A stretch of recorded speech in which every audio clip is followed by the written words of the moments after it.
Ombus Sheikh Fadil terima kemenangan Mu'alem Dekfalt dengan sejumlah catatan. Pasangan calon gubernur dan wakil gubernur Aceh nomor urut 01, Bustami Hamzah dan M. Fadil Rahmi, menyatakan sikap resmi mereka terkait hasil Pilkada Aceh 2024.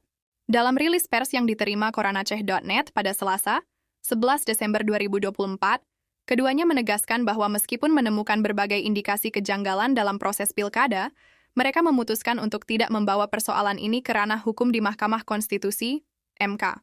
Setelah berdiskusi dengan berbagai pihak termasuk tim pemenangan, ulama, tokoh masyarakat, dan cendekiawan, pasangan ini memilih untuk tidak mengajukan gugatan ke MK.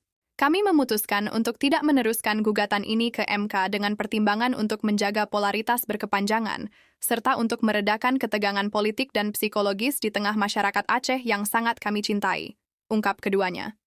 Pasangan ini juga menegaskan bahwa keputusan tersebut diambil berdasarkan komitmen untuk menempatkan kepentingan rakyat di atas segalanya.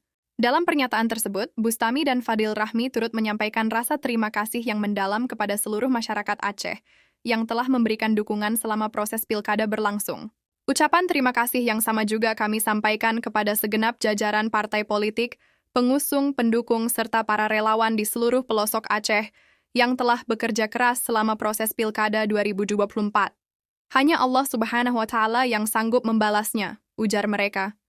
Bustami dan Fadil Rahmi menutup pernyataan mereka dengan optimisme untuk masa depan Aceh. Bagi kami, perjuangan harapan baru untuk kemajuan daerah dan kesejahteraan seluruh rakyat Aceh tidak akan pernah berhenti selama hayat di kandung badan. Semua kita paham bahwa proses pilkada hanyalah salah satu cara perjuangan untuk mencapai cita-cita kita semua. Insya Allah semangat perjuangan ini akan terus berlanjut. Pernyataan resmi ini menunjukkan sikap dewasa dan demokratis pasangan Bustami Fadil Rahmi dalam menerima hasil Pilkada Aceh 2024 meskipun disertai berbagai kritik terhadap prosesnya.